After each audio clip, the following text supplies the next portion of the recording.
I, born a slave, without knowing it. I actually don't know when I was born, but I had never met a slave that can tell you of his birthday. My name is, was, Frederick Augustus Washington Bailey, before I changed it. I'll speak of that later on.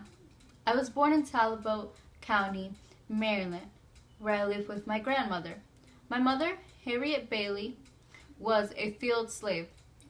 I barely ever saw her. She would walk 12 miles across the field just for us to meet at night. She soon died. That's when I moved to Baltimore. I knew then I was no longer a child, but just a slave. I was a servant, but even then, my master's wife taught me to read.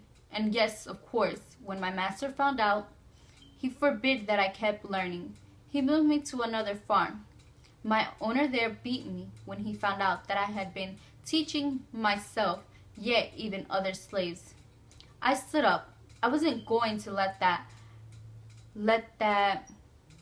happen. I wasn't going to let myself be beat. I decided to escape to freedom in the north. I tried to escape twice before I succeeded.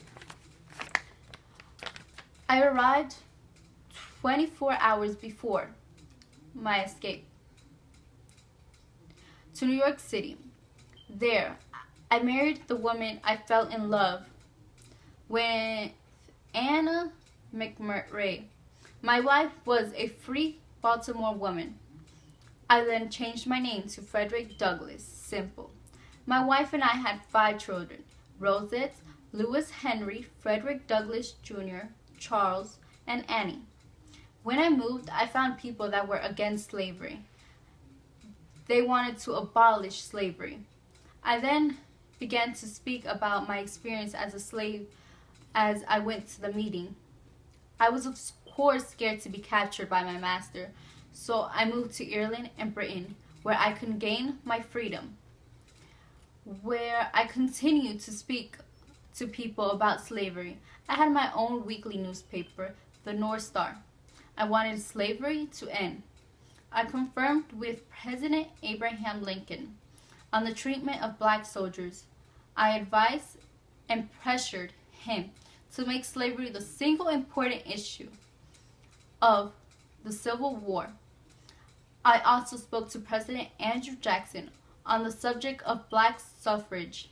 I also became an outspoken supporter of women's rights.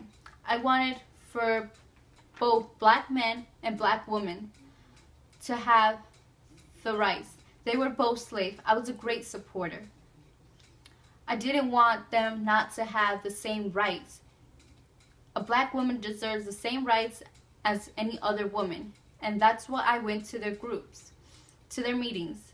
I wrote 3 autobiographies, edited 4 newspapers, lectured nationality and internationality. I became the leading African American voice.